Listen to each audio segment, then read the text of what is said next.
150 franchise offices. What's actually involved in managing all of that? My focus is kind of maximizing the impact on the channels that we already have chosen. The second part of my role is my franchise recruitment side of marketing, where I focus on kind of generating and nurturing interest for prospective franchise owners through channels like Google Ads, SEO, email, LinkedIn, Facebook, and all your franchise portals. So how do you encourage those or maybe bring those along who maybe aren't as willing to be as proactive in that area? Internally, a big part of my role is making sure our franchise owners understand what we're doing, why we're doing it, and what we're learning.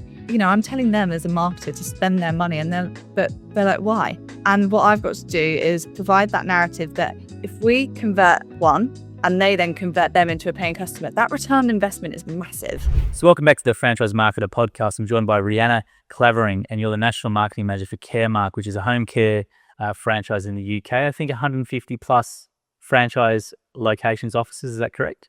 Yes, that's across the UK and Ireland. Wow. And you've been there for how long? I've been there since June of last year, so coming up to a year now, and it's been a great journey so far working for them. Great. Now, I think you're probably the first marketer I've had on. Everyone else has been like a franchisor or a founder. So it'd be great to talk to someone who does marketing at a large scale with what you do.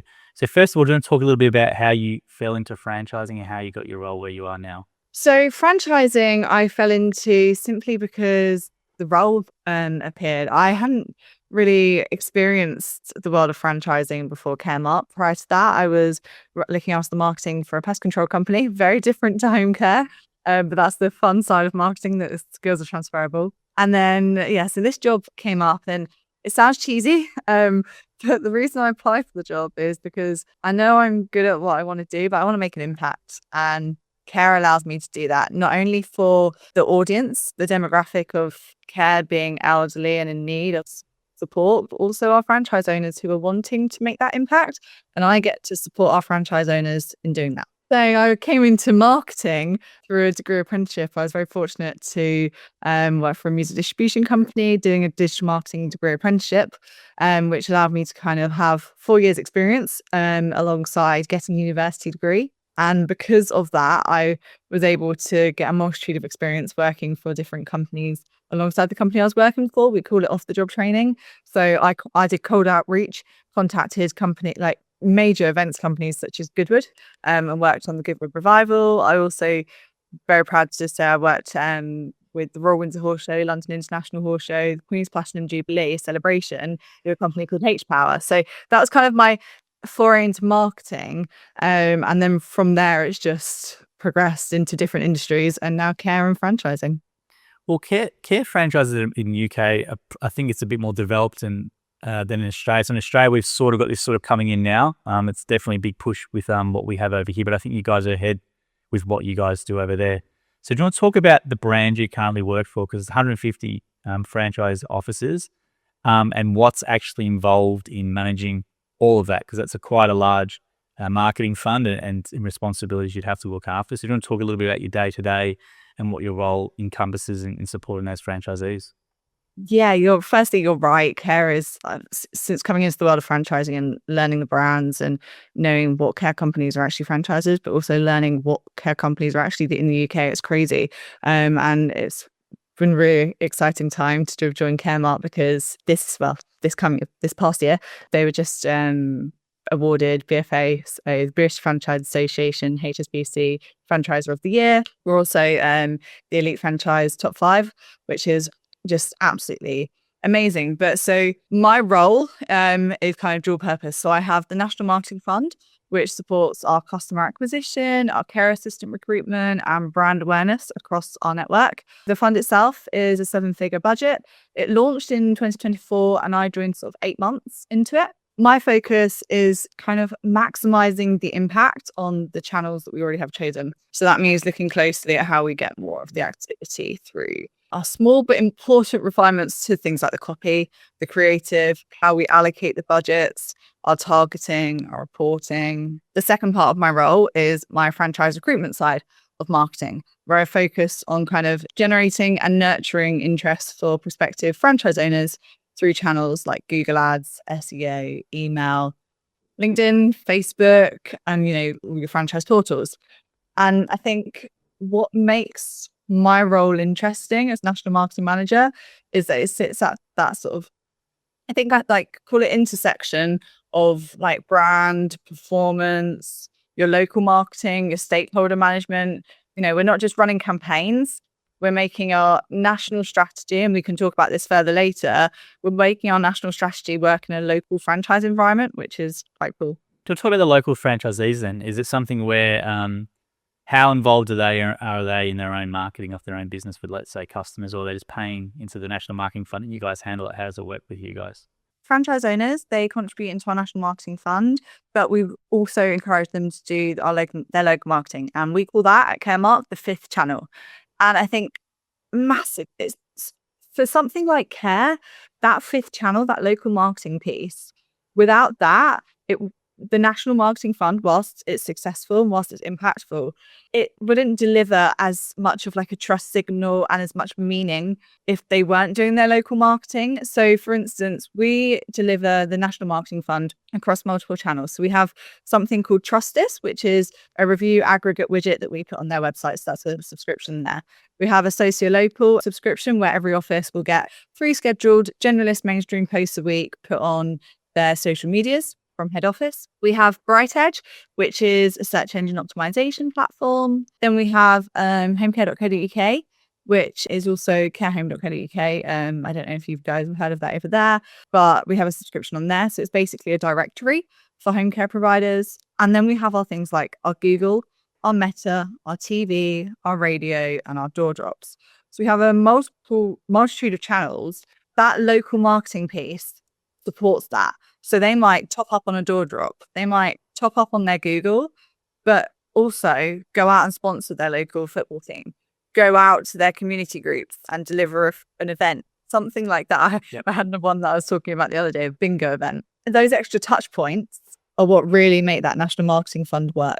How do you then, like, obviously you have different levels in franchisees who go all for it and do it all, and you'd obviously maybe some who are a little bit more, they expect the national franchise or the head office to sort of do it and they don't want to do as much in that sort of area. How do you sort of deal with that? Because it's quite a common thing in franchising because, local area marketing is massive important. It doesn't matter what you're in, home services, home care, whatever it is, local area marketing is huge. So how do you encourage those or maybe bring those along who maybe aren't as willing to be as proactive in that area?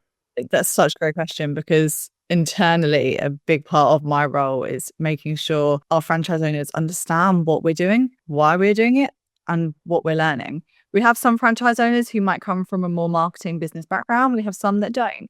And my messages to them in our internal comms has to be the same clear answer and reasoning. And I try and break down sort of the impact metrics like impressions, clicks, for care specifically, last click attribution. But at the end of the day, data can just be a load of numbers. And I do get our franchise owners saying, I don't know what this means. So what I have to do, and a big part of my role, is providing that narrative. And I think how I phrase it is that experimentation and that ROI piece. For care, we're not just selling jeans, it's a needs-based purchase. And I think for our franchise owners, it's understanding that return on investment for something like Google Ads.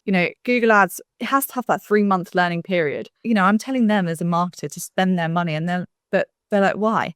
And what I've got to do is provide that narrative that even one conversion from one of our tracked conversions. So for us, it's things like a form fill, a phone number click, or an email click. If we convert one and they then convert them into a paying customer, that return on investment is massive. And that's kind of where I put my narrative at. It's working backwards from the result. Yeah, that's going to be my question to you. So, like, I don't know if you'd have these numbers, but what's the typical sort of ROI? Like, obviously, that could be a lot of different things, but like, what's the typical sort of, if one client equals in your field? I think the average customer value is around 16 to 18,000. Obviously, it varies. Wow. Yeah. So in Australia, it's probably $40,000 over here. So that's a lot of money. Care is massive because we all do need care eventually. Obviously, that varies per territory, that varies per services offered. So most of our franchise owners are just delivering that domiciliary care.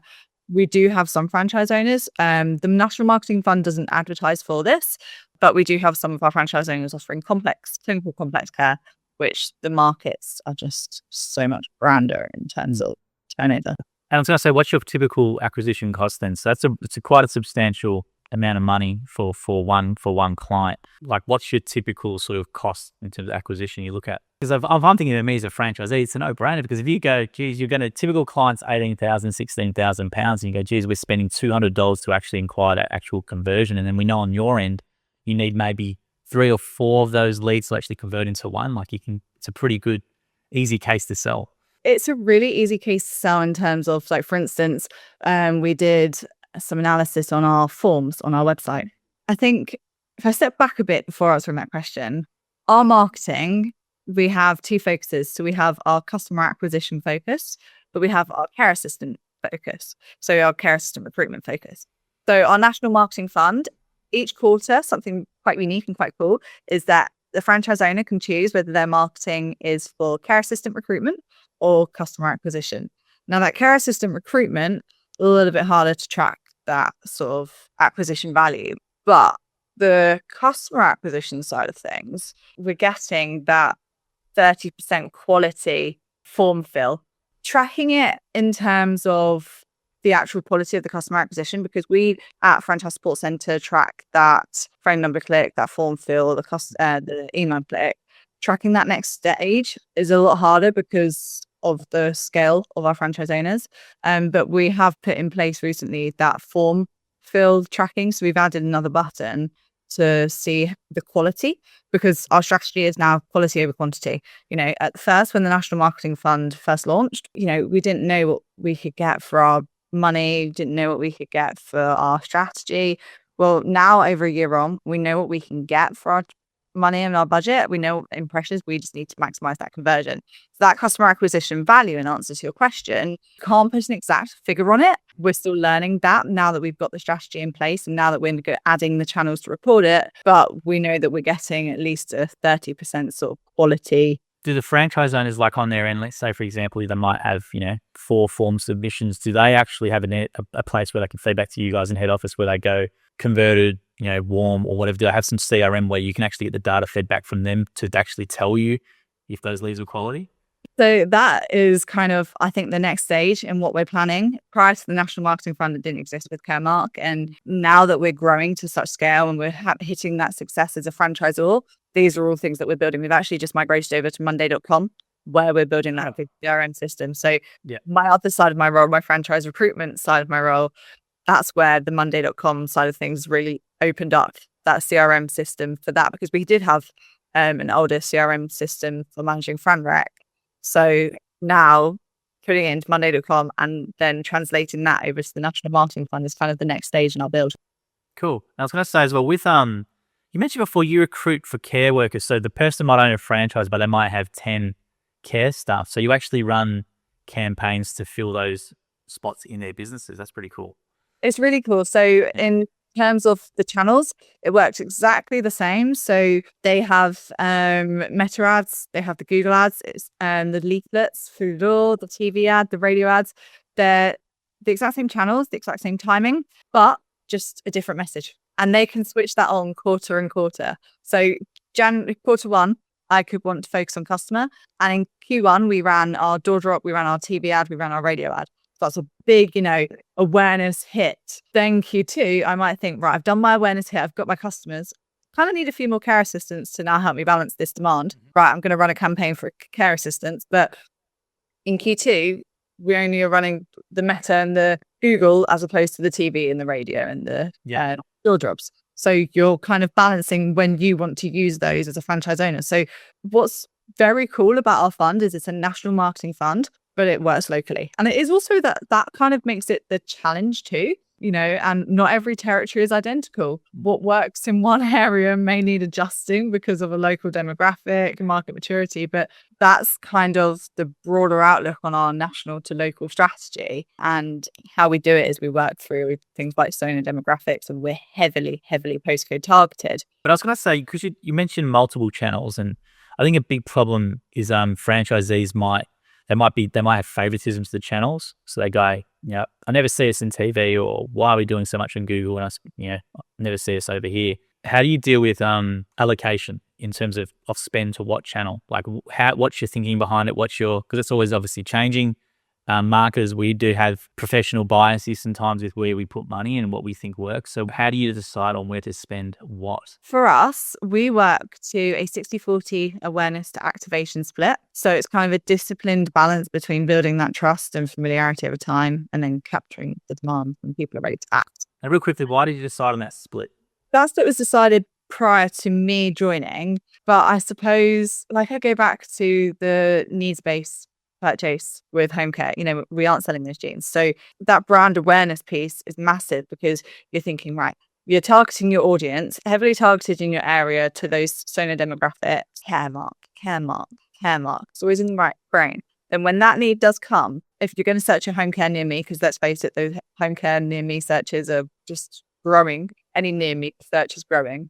But then our Google at that activation, it's ready, it's on it, Caremark. You've heard of Caremark. Caremark's in your ear. You've got that trust signal. Straight away, boom, you're on it. No, I agree with you. But I was going to say, what do you think the most what do you think? Because in terms of number of touch points, there's obviously people quote a lot of things. People say 7 times, 11 times, etc. So are you trying to allocate with your awareness stuff money to where you can get the cheapest touch point possible over and over? Or where do you sort of see that in terms of awareness? Where do you think you get your best bang for your buck, or where do you focus on? We actually have that 5-channel so we work to 5 channels and 7 times.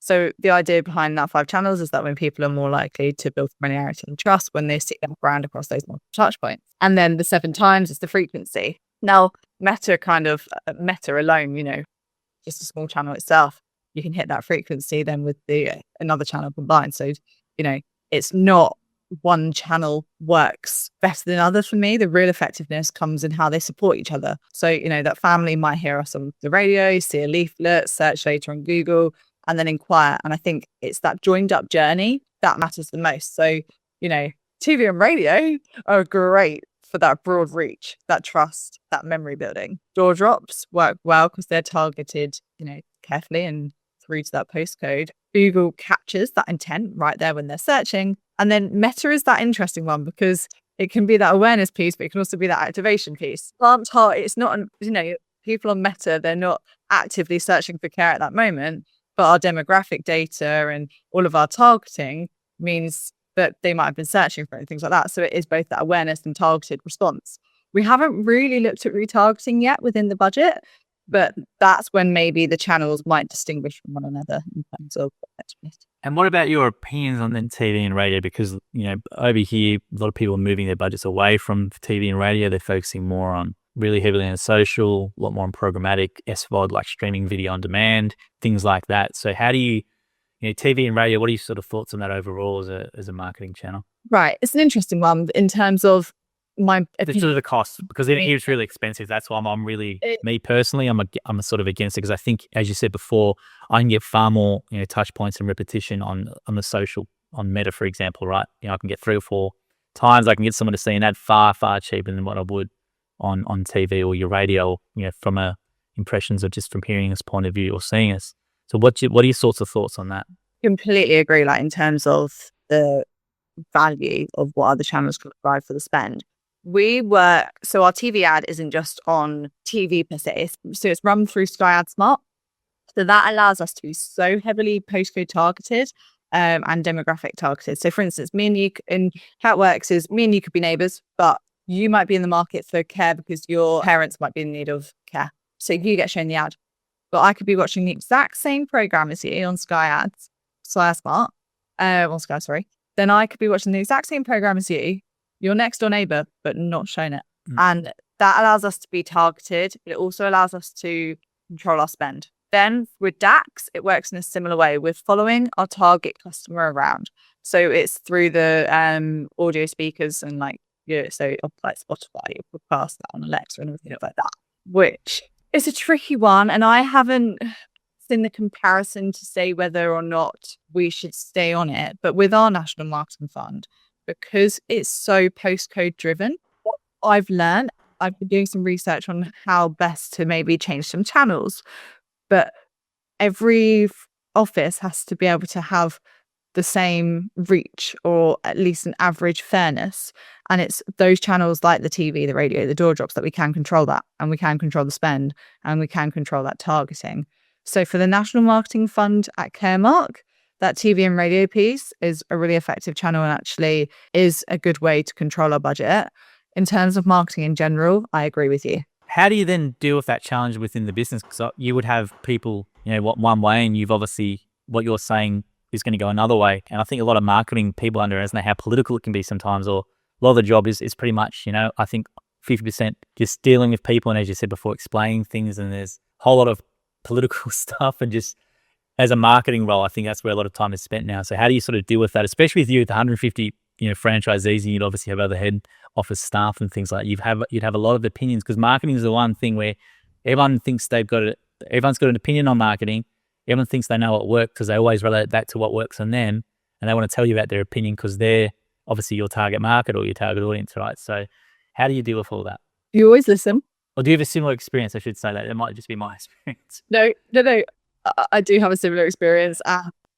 You always listen, you always take it on board, because actually what your franchise owner is telling you, they're not just coming on to complain. They're coming on to share their feedback, their opinion, and actually that's how we can learn and refine. But in terms of how we kind of take that on, we have a consultative group of franchise owners who we actually pitch our strategy to. So we've got a marketing team.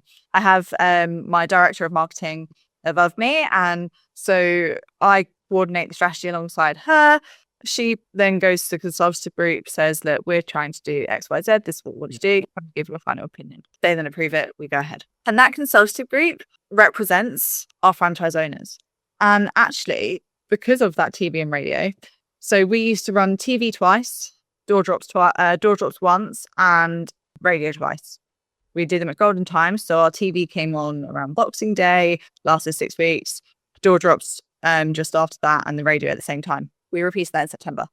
Well, this year, the network voted in favour of only doing one radio campaign and doing 2 door drops, because they, as franchise owners, wanted that door drop as opposed to the radio. So we listen and we learn, and we will look at the data and we will see what we can get. Now, it does mean, in terms of the narrative, the impressions technically on paper will drop, because the impressions that you can get of leaflets for your money, as opposed to the impressions you can get with radio with our DAX campaigns, is different. So it's going to be the challenge of explaining to the franchise owners that our impressions this year might look slightly different because we've changed channels. But that's why it's really now working on that clicks and conversion piece, as opposed to those impressions, because that, like, vanity numbers, whilst they look great, that then to franchise owners, they're like, well, I haven't had that many people. That's my lead. That's exactly right. So, so how do you deal with that thing? Because obviously people just want inquiries. Like, I'll give you an example, right? So a lot of franchisors just want franchise inquiries. They don't care about everything else in regards to, impressions, or are we creating enough content that actually is valuable to people to put online before we run ads? Or, obviously franchise owners just want leads as well. So how do you sort of deal with that sort of balance? Because that's typically most business owners. We just want ROI, but then you understand there's a lot bigger marketing funnel, or there's a lot of zero-click marketing now, even, for example. So how do you sort of explain that to all the different people in your network? So first of all, we have our conference at the start of the year, which is a one-day event, and it's where all the different departments come together and do presentations. So we have our department leads, so my director of marketing, they'll go on, like she went on stage, delivers a presentation. Then our marketing teams, we run breakout sessions. So we did one on customer is king, looking at the organic and the paid touch points within that. And that event there starts the year off explaining the narrative, the strategy. Then we have regional meetings throughout the year, which again emphasizes that. Alongside that, they have the quarterly reporting, where I break it down, what they've had, what the result is, and I do that for every office.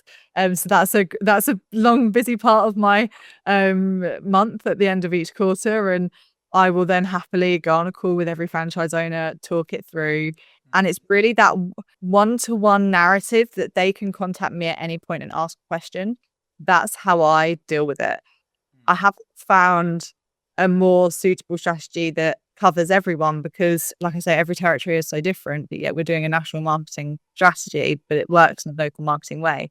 That's where I come in as a franchise support center, being able to always be available to go through that one-to-one or one-to-many. Do you think it's becoming an impossible job though? Because I think the digital literacy now is really, really important, but it's not high amongst a lot of people. You know, we brought up on this stuff, right? So we understand it, and you work in it every day.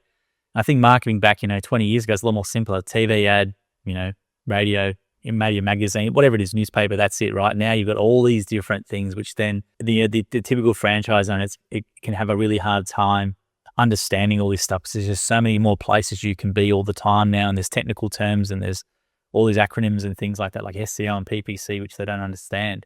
So how do you, like for me, I think it's very hard in a role like yours where you're dealing with 150 franchisees directly.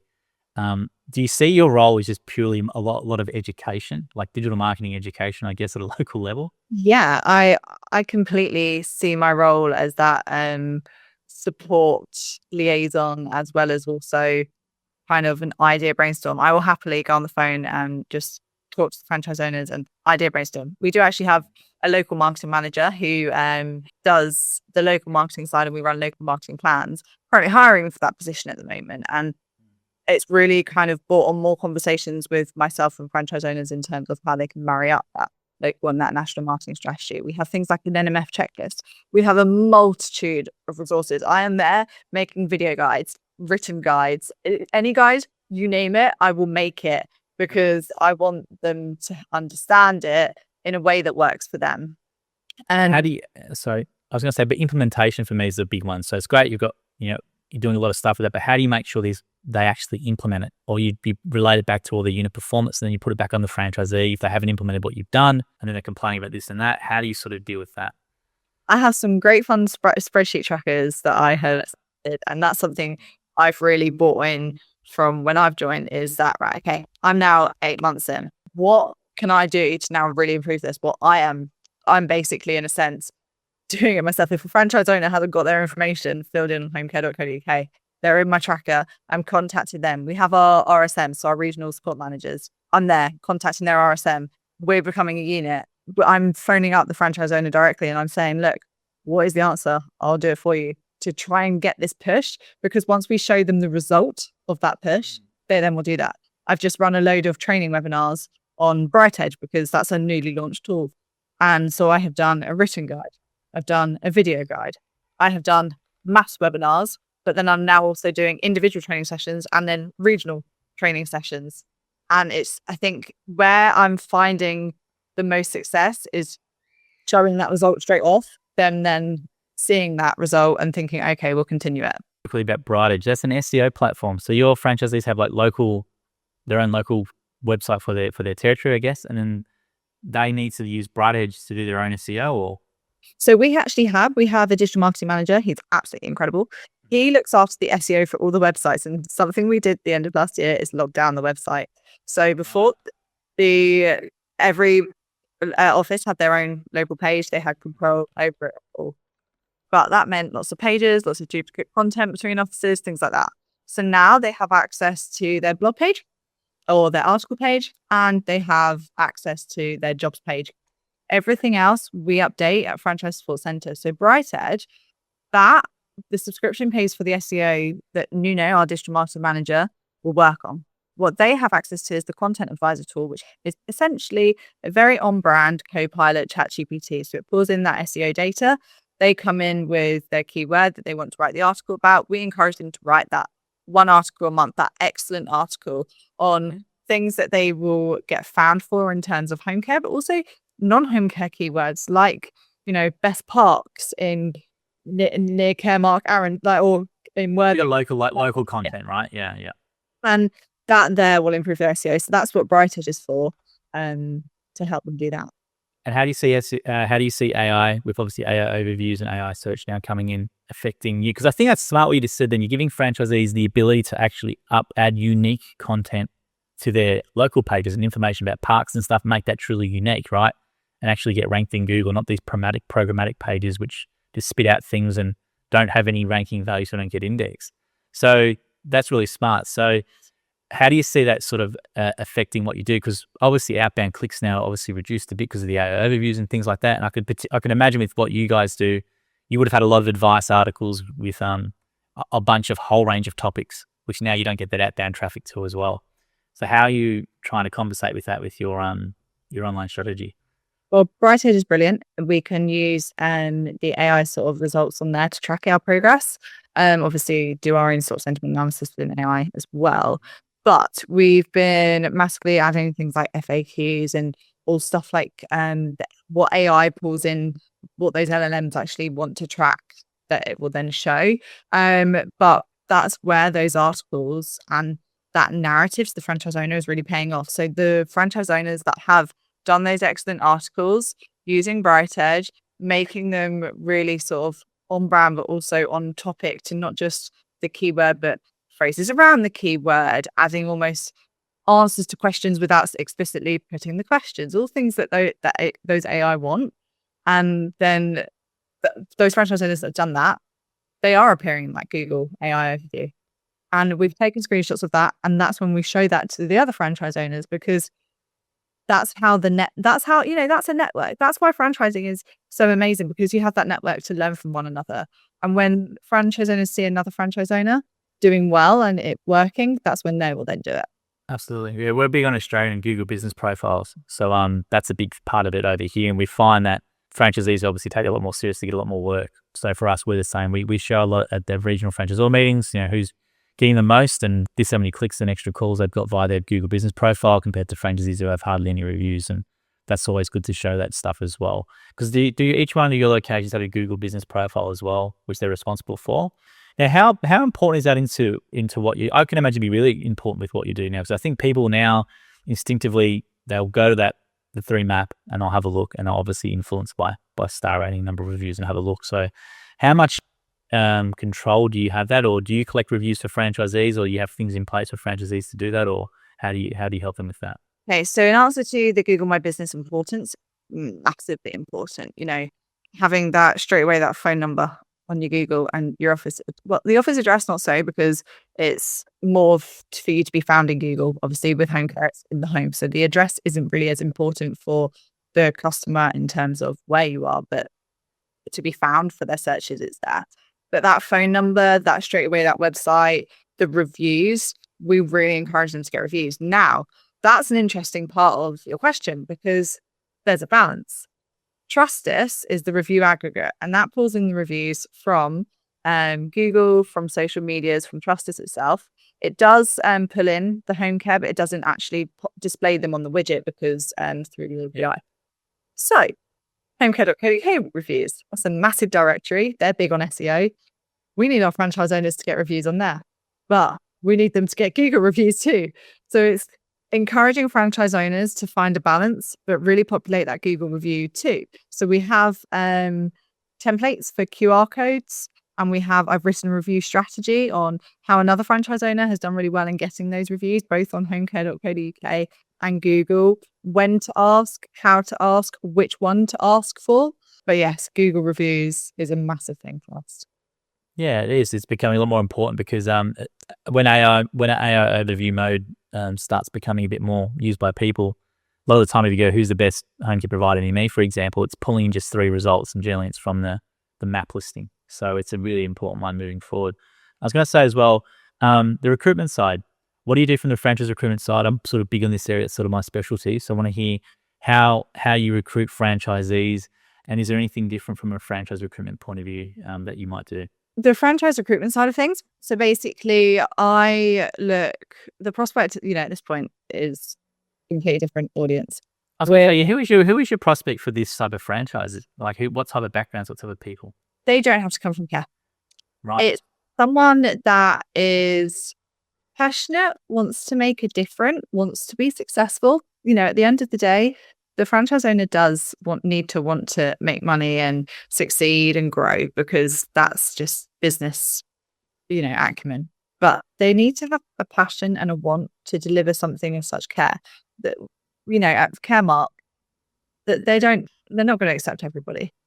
We're going to accept the potential franchise owners that actually fit our criteria. Now, that criteria is not exactly like a set in stone. You must be X, X, X, X, S. No, it's that feel from that person. We have a franchise manager who's absolutely brilliant, and he will, do the phone call. They come and meet in person at our franchise support centre office based in Worthing.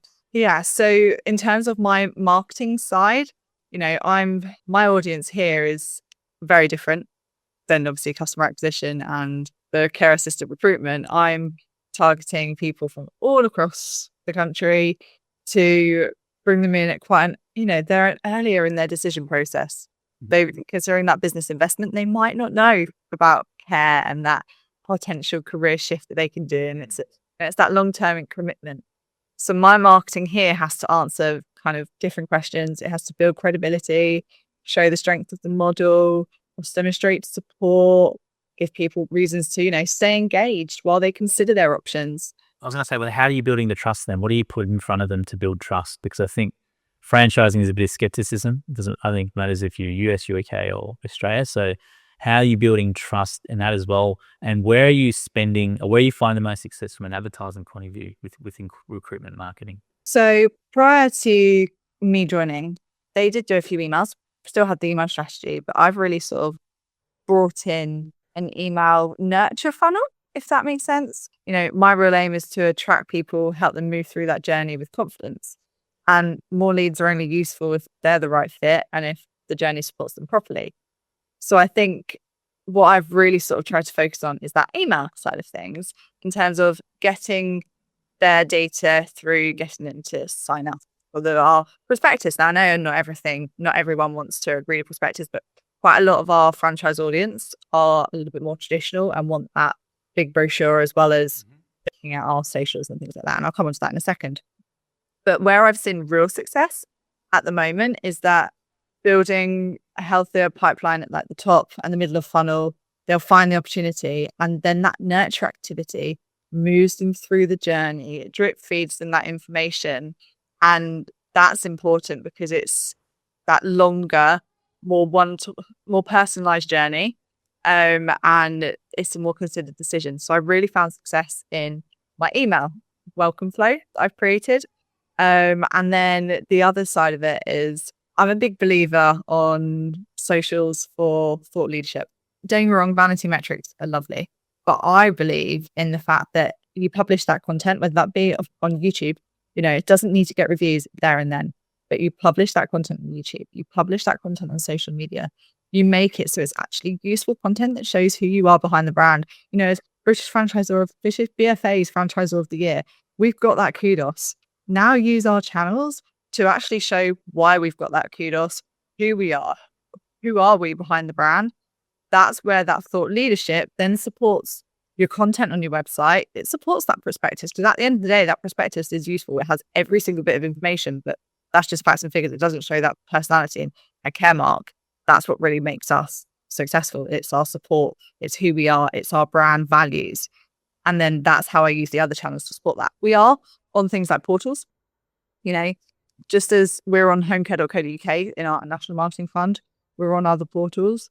That is important because they do still bring in an audience. But what we're really trying to work on is getting that audience come from our own main channels. Yeah. So actually, within the work that I've been doing across, the Google Ads, the SEO, the LinkedIn, the Facebook, the email, what I did is I looked at my data from July just after I joined to December. So I did the measurement there and I compared it to the year prior. And the combined traffic from I think it was our key franchise opportunities page, so our content page, it increased. I've got the number in my head. I think it was from 300. I think it was an increase in 155% of views year on year. And that was from that organic search, that paid search, but that referral traffic was the number that really improved. It was around like a 300% increase on referral traffic, which it showed the impact to me of that social activity and that other channel content in bringing people to our website where they can then take that next step and that action. And that's kind of where I want to boost our fan rec audience. I went off on a tangent again there. But that's kind of, it's kind of like, that's my other side, my like deviant, I suppose, as you call it in marketing. Like, and that's what I'm kind of currently really trying to push and achieve. But how much video do you use in your recruitment? Because I'm big on video. I think video is especially YouTube channel now, because a lot of the AI overviews, for example, they're using YouTube as a source, because obviously Google owns YouTube, owns that, and we've got around, I think, 4,000 videos on our YouTube channel. So pretty much, that's more for like an AI, first sort of search where we're going to, holds us in good stead. But how much video do you use? Because I think in franchising, stories sell. I agree. People like having a product. We call it an information pack over here, but perspective and things like that. But I do think, every time in training, I never hear someone say to me, "Oh, it's the perspective that got me across the line of the website." It's always about a podcast or videos or whatever it is. So, how much do you use video in what you do? I'm really trying to bring video into it. I'm also trying to bring authentic video from not just our company pages, but also from people like our CEO or our franchise manager using. And when you say authentic, what do you mean? Because I love this. I like having this discussion with people. So what do you mean by authentic? What does authentic mean to you? Authentic marketing? Because it's a word that's used a lot of the time. And I think, me personally, I think people say authentic marketing, but I don't think it really is. When, let's say, for example, we do a video of the CEO, for example, but then lawyers are reviewing it, or then it's get cut at here, and here. To me, it's not really an authentic video. So what do you mean by when you say authentic? My authentic videos, and I've done this with franchise owners as well, is when it's an unstaged, just one answer question. Good. One question, one answer. And then it's not choppy. It's a short video. It's a bite-sized video answering that one question. And that's where I really love to see their answers. And, if you want to make it choppy, that's when you maybe make it 5 answers from 5 different people for that one question. But it's only ever one question when I ask things like that, the authentic content. And I'm really trying to push that for our CEO and our franchise manager to do that on their own channels. How are you going with that? Because I think I agree with you. Founder. I've been on for years, and my founder, I've been on for 6 years, and it's done wonders for us. But not every CEO can see it sometimes. So for us, ours delivers direct ROI, right? So people will see our founder's content and say, "I'll watch you on this or follow you on this," and then it reinforces to him and he does more. How are you going with that with your CEO? I haven't talked about video content because that then requires a lot more time, and them, again, I know it's authentic and it doesn't have to be staged and things like that, but it still requires them to have time out their day to ask them the question and film it. And it can just be, it can be on the phone. It doesn't have to be anything staged and lit up and everything like that. But I haven't got there yet. We also, I want to bring it in I'm going to give myself to the end of Q2. I'm going to give myself an aim. And how I'm going to start it, I was hosting side note, I host girls in marketing, junior networking webinars. And I was talking to some of the girls on there the other day. And how I'm actually thinking I'm going to do it is I'm almost going to ask for permission with my CEO. Let's go with the CEO. And potentially ghostwrite those pieces for his. I'll do it for my boss. I think his LinkedIn. Well, it's the best way to start it. And then he does post on LinkedIn and he posts great posts, but it's that regularity, it's that continuity. I'll tell you what you do, Rhianna. Basically, you do an hour-long interview with him yourself, just you and him, not for public consumption. You put into AI, you can transcribe it, you can do a whole bunch of different things. That's what I do for my boss over here. And I grew him to around, I think I did that method in around 3 months. I grew him from around 3,000 followers to around 45,000 followers on LinkedIn and got him a top voice. And that's literally what I did. So I think you're thinking spot on, but I think they've got to trust you to do it, because I think that's the big thing, is having the trust to do it. The reason why it works for me, I'm lucky to do it. My CEO's got no social media at all, but he doesn't want to be on it in any way. So he says, you run it for me and I'll trust you to do it. So however you're trying to establish that trust, because if your CEO's posting on LinkedIn as well, it can be hard for him to then have someone else come in and post some thought leadership article stuff on his behalf. So how are you going with that? Well, I've had success in doing it in the sense that we've got 2 opportunities with a franchise, and one is to write an op-ed piece from a franchisor's perspective, and we have it come from CEO David Kleber, and I was ghostwriting for him. And obviously at first that was quite weird, because when you're writing for someone else who, I speak in my way, he speaks in his way, and it's understanding how we both speak within the brand. And it got to a point where I think I'd written 2 at this point, and he was really liking them. And actually I got the franchise manager to write the next one. And it's understanding that, okay, I've achieved that. I know I can ghostwrite for you now. I know that you like the work I produce in terms of your writing, because we do have different tones, we do have different styles. That's just natural, but we all have that same belief, and that same thought leadership message is there. I might not be the CEO, I might be the marketer, but that same thought leadership and knowledge and message is there. I wrote about his trip to a conference. I didn't go to that conference, but I did that interview with him, got his notes and pieced it there. So it shows that actually I can voice his LinkedIn. So that's where I'm now going to kind of set that meeting aside, say, look, I really believe in this. I'm not going to go and just do this one-off. I want to create a strategy so that you know that you're going to get 5 posts done in this timeline. Yeah.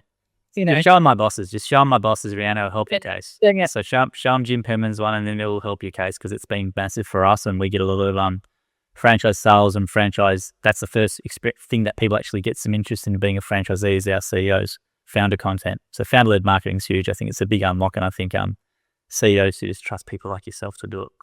You say 3,000 is what you started with? 3,000 followers, yeah. 3,000, and now you're at that 45, right? That's that number. I'm going to be like, look, proof. In around 3 months, yeah. And that was basically using a lot of the podcast content and stuff we do, and just using AI, and you can use AI in a various way, and with different things, and then appropriate photos, and then some of them went viral. We had like a couple of posts which got like 3 million impressions just with one LinkedIn post. So, 3 million impressions organic from stuff that's been said, and it's in his tone of voice as well, because it's something that, he's already said. So you're not using AI in a productive way, not just this clear spitting out AI content. Oh, don't say. Well, I was about to say, how do you feel about it? So for me, AI is a scaffolding tool. It's absolutely brilliant. If you feed it the right information, it can give you an answer, but you cannot take that answer. You have to use it in your own way. And that's why I call it scaffolding.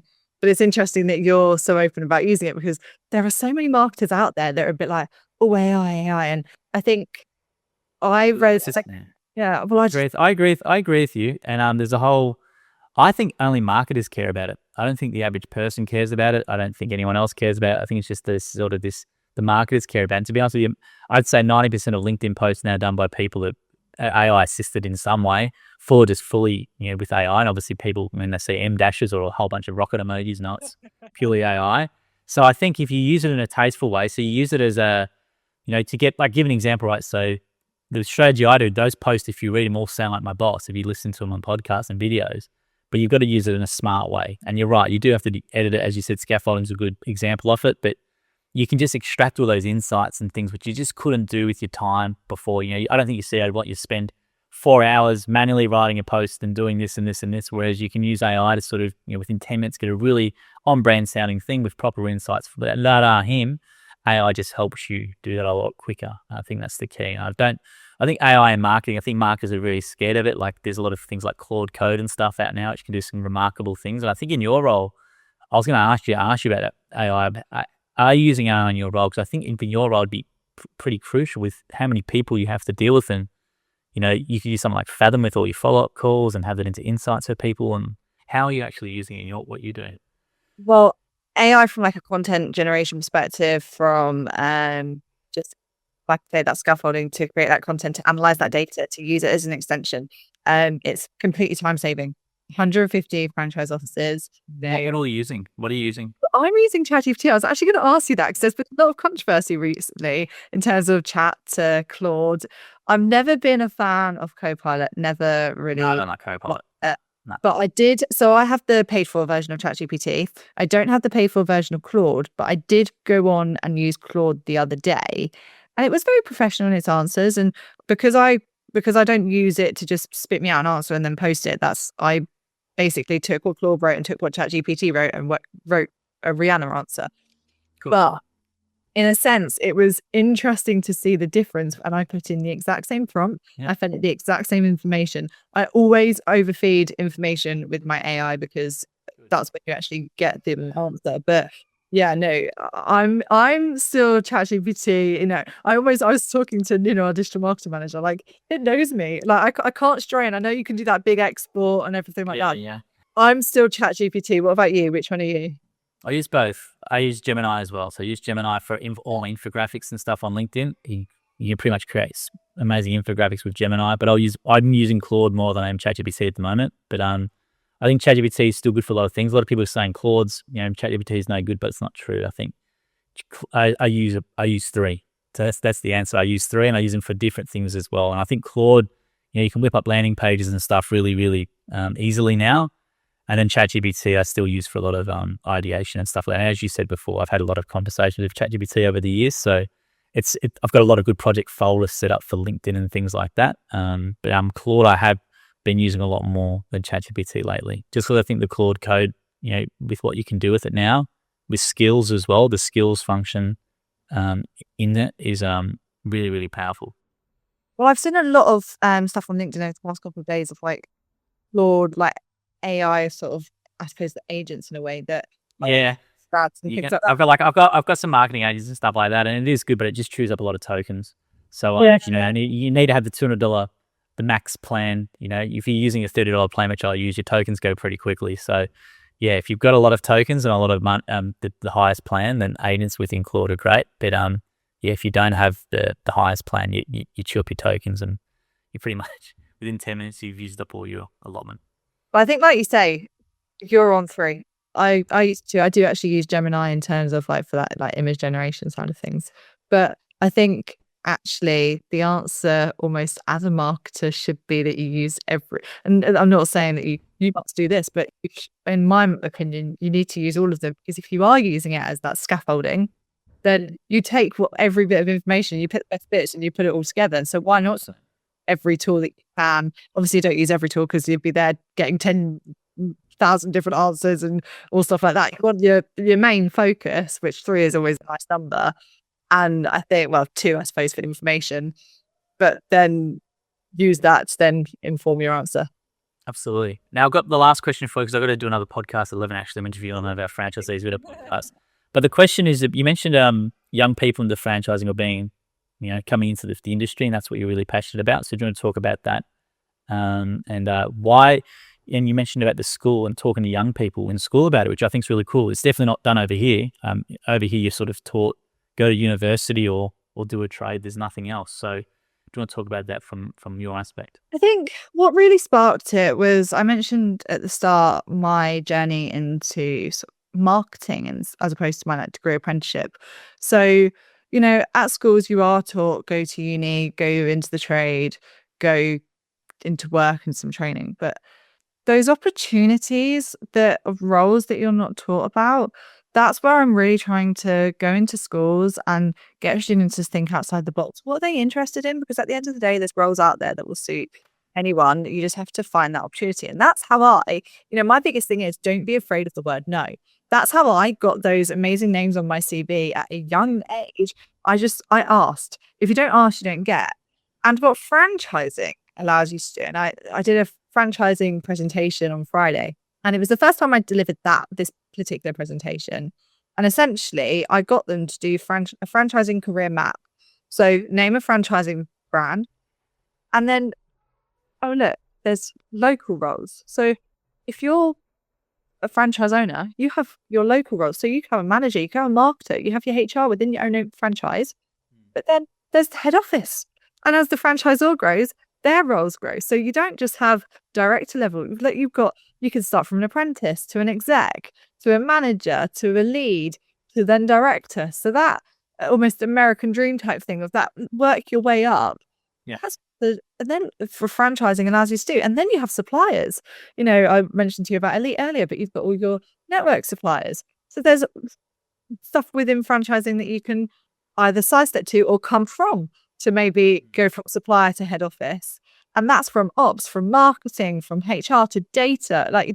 Our data team is growing, so quickly because of AI, because of our network growth as well. But because those data points and that technology is just rapidly, we're rapidly growing, we're rapidly expanding, we've got new technologies coming. So we do need that data team to monitor that and help our franchise owners understand that.